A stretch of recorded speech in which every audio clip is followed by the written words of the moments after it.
I'm back doing another game review, and today we'll be taking a look at Ratchet Clank 3 Up Your Arsenal, released on the PS2 and PS3. So Ratchet & Clank 3 Up Your Arsenal is the final game within the Ratchet Clank Trilogy. Deadlock is a game that came after Ratchet & Clank 3, but I will look at that game another time. So again, we take another journey to GameStop, and I trade in some old cruddy Game Boy Advance games. I don't even know which ones. I think I like Jimmy Neutron in there or something like that. And I got around $13, and I really didn't know what to get. I saw Ratchet & Clank 3 Up Your Arsenal on the shelf, and it was around that price. So I purchased it, and I was happy to go and see that it came with the manual.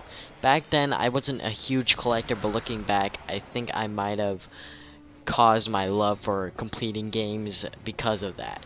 But anyways, I popped the game in expecting it to be one of the best games out of the trilogy from my friend's opinion. Now before I say whether this game is the best out of the trilogy or not, let's go into the story. I will be going over all of the details within the story itself, so there will be spoilers throughout this review, so if you guys do not want to be spoiled, skip to this point of the video right now. It starts out with Ratchet and Clank playing some sort of a chess game, and then they watch Clank's new show, Secret Agent Clank, which has a huge resemblance to James Bond. Ratchet then changes the channel and sees a news report saying that Ratchet's home planet, Veldin, is being under attack. Ratchet then rushes out to go and save his planet with the alien army called the Tyrannoids attacking Veldin, and they will be the main enemies that you will see throughout this entire adventure. The lead suspect for this attack is Dr. Nefarious, who will be a consistent villain throughout this entire series, and he is my favorite overall. Ratchet helps Veldin with the Galactic Rangers and the Galactic President, thanking him for his help, and asks to go and find Quark, an enemy found within the past two games, and they ask to go and find him because he is the only one that has ever defeated Nefarious. They then set out to go and find Quark, but they find this weird man within a mask, and it turns out to be Captain Quark, and when they defeat him, he is literally brain dead. He has been turned into a monkey. They then bring him back to the Starship Phoenix. They then go and run into a transmission between the daughter of the president, Sarah, and the president himself. It looks like that the president might need some help, so Ratchet and Clank set out to go and save him. When doing so, there are some optional missions that you could go and do to go and earn some extra bullets as well. It's like the arena battles within the previous games, and the arena battles also return within this game as well. They then set up the laser defense facility, and it turns out that Big Al is fixing it, but they come across a copy of the first Quark vid comic. They then go back to the Starship Phoenix to go and play that, and will hopefully restore Quark's memory. After that, they were sent to go to the Annihilation Nation to go and get a gadget that turns Ratchet into a Tyrannoid, which will help them within future missions. Quark then recovers his memory with the help of the Quark vid comics that are being played, and Quark then comes up with the Q-Force, a elite set of people to go and stop Nefarious. But in reality, they just sit around as Ratchet and Clank collect info on Nefarious and try to go and stop him himself. Ratchet and Clank then have to go and infiltrate Nefarious's base and find out that he is a huge fan of Clank's TV show. They also find a map of the Tyrannoid home planet, and the entire Q-Force is supposed to be sent out to go and defeat it, but in reality, of course, Ratchet and Clank, along with Monkey Scrunch, destroy the planet, with Quark taking the credit in the end, really.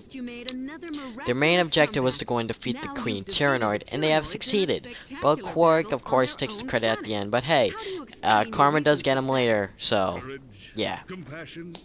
Nefarious then sends a transmission to the Starship Phoenix, but Al manages to go and trace it back to planet Dax. Think that's how you pronounce it. They then find a weapon capable of wiping out all life, which is the Bio-Obliterator, I think that's how it's pronounced, the super destructive weapon in Nefarious's hands. Ratchet and Clank went after the Obani moon system, but Skid decided to go and join in, but Ratchet and Clank leave to go and help the Galactic Rangers in Blackwater City. He told Skid to go and wait, but he went ahead anyways. Ratchet and Clank land at Blackwater City to go and help the Galactic Rangers, and the duo find out that the Courtney Gears, a pop star singer, who they believe is working with Nefarious. They then do meet Courtney Gears in the challenge in the Annihilation Nation, and when they meet Courtney Gears, Clank asks about Nefarious, but she wanted to be in an episode of Secret Agent Clank before doing so. Clank agrees and goes on to set. During the shoot, Ratchet waited at his trailer. At the end of the shoot, Courtney Gears knocks Clank out and brought him into Nefarious's base. Nefarious then asked Clank to go and join him to go and kill everyone and stuff like that. Clank agrees to stay on the good side and didn't take Nefarious's offer. Back to Ratchet, he was ambushed by the Tyrannoids and finds Clank at his ship. He then asks where was he, and where's Nefarious and stuff like that. And he says that they should go to the Star Cruiser called... I'm gonna just put that on the screen. They both go back to the Obani moon system on the Obani Draco, the third planet, I'm assuming, to go after Skid, which reveals that he was able to go and bring the shields down. This planet was to be revealed as Courtney Gears' hideout. They then find out that Nefarious' ultimate weapon is stationed there as well. After defeating Miss Gears, they find out that Nefarious' ship is at Zeldrin Starport. They have to go and leave Skid because he has actually been turned into a robot by Nefarious' ultimate weapon. Ratchet, Clank, and Quark now need to go to Nefarious' ship, and turns out it's a trap. It starts to self-destruct, and Quark is left behind because Clank is being such a dick for some reason. I mean, he has red eyes all of a sudden, I don't know what's going on. And then they remember Quark as a fallen hero, and Ratchet and Clank then go off to Metropolis, where the Tyrannoids have attacked. Nefarious then demonstrates the ultimate weapon of his and turns the citizens and Tyrannoids into robots. They become a lot stronger, and if not equipped right, you will die a lot. And when you meet up with Nefarious, it turns out that the Clank that you've been with is Clunk, an evil version of Clank. The real Clank has been imprisoned with Nefarious the entire time, which explains why they left Quark behind within the first place and why Clank's eyes have been turning red all of a sudden. I don't know what's that about. But after you defeat Clunk, you are reunited with the original Clank and go to Zeldrin to go and find out the crash of Nefarious' trapped ship. Turns out, Quark has survived within a video that he has left behind. They then go to play some Quark vidcomics to go and find some clues on Quark's whereabouts. They then find out where Quark's hideout is and try to go and convince him to go and return and join the fight back in. Quark refuses, but Clank tells him this is his chance to go and become the hero that he has always wanted to be. Ratchet and Clank then get a report that the Phoenix is being under attack. They then have to go and save it, and then they are told that Nefarious' ultimate weapon is at Koros. They then use the ion cannon to go and destroy it. It turns out that that was a duplicate and they actually have a second one. So there was really no point of that. And the real one is actually on Mylon. The final battle is set there, and you face out with Nefarious, and Quark actually does help out within the fight, and when you finally defeat Nefarious, you save the universe. And that is the conclusion of the Ratchet & Clank Trilogy on the PS2. The plot overall is freaking amazing, probably the best within the PS2 Trilogy, with all of the drama going on, within the plot twists and all that, and I love every moment of it. And there is also a lot of comedy within the game, a light and dark moment, and it's also pretty goddamn good, and it's awesome. And I love having light and dark elements, having comedy, having the many plot twists, and yeah, this plot is just overall amazing, and that's one of the many reasons why I love this game. So now with that plot summary out of the way, and me just freaking loving it overall, what about the gameplay? The gameplay is very similar to Ratchet & Clank 2 Going Commando, but with a few extra gadgets and weapons that come with the sequel. The weapons are bigger and crazier than ever, and the gadgets bring some new mini-games as well, and bring a bunch of new collectibles within the game as well. The gameplay with Clank is back and even better than ever with improved control and more stuff to do as well. The armor is back, and the final armor just looks amazing. Probably my favorite armor within the entire series, in my opinion. Challenge mode is also back, which is basically New Game Plus. The Quark vidcomics play like a 2D platformer, and you are basically as Quark jumping around, shooting things, and doing stuff.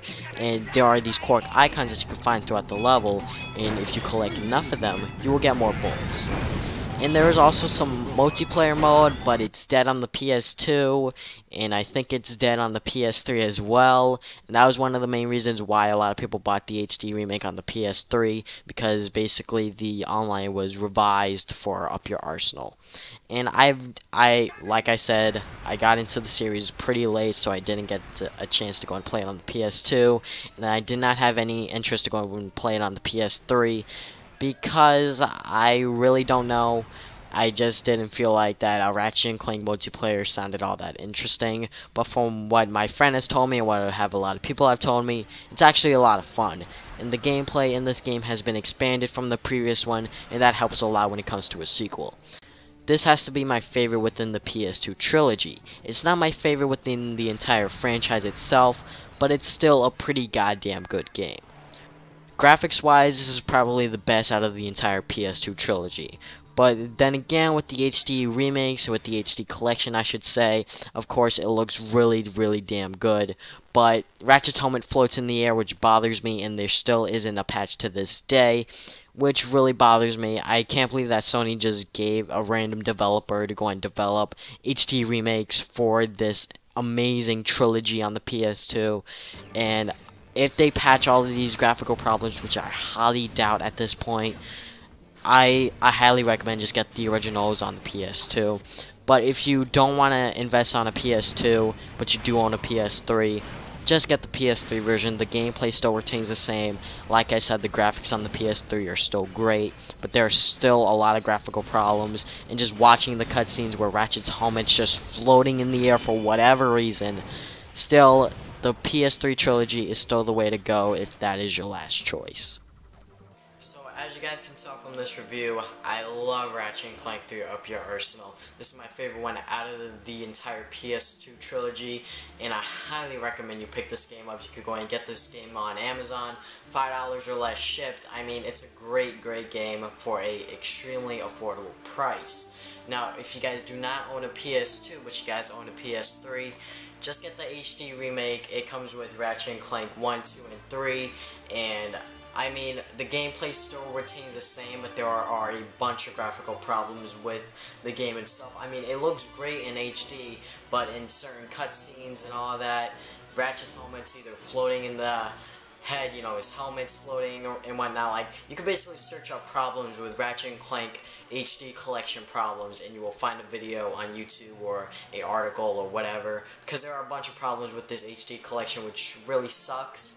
But I mean, if you guys don't want to buy a PS2 but you do have a PS3, just pick this up. The gameplay still retains the same, like I said, just a bunch of cool graphical problems. So thank you guys for watching this video. If you guys haven't already, hit that subscribe button for new videos up every Saturday, and drop a like to go and show your support. Follow me on Facebook and Twitter for frequent notice of my future videos and other stuff that I'll just talk about. If you guys want to see more game reviews made by me, I will put a link in the description below to my playlist of game reviews. So if you guys want to see me review other games and such, I will have a link in the description below to that playlist. And I think that's about it. Oh wait, I have my very own Let's Play channel. It's called TV Sonic Plays, where I basically play games. New videos are up there every Sunday. So yeah, I think that is about it. Thank you guys for watching this video again. I'll see you guys next time with more videos. Game on, gamers.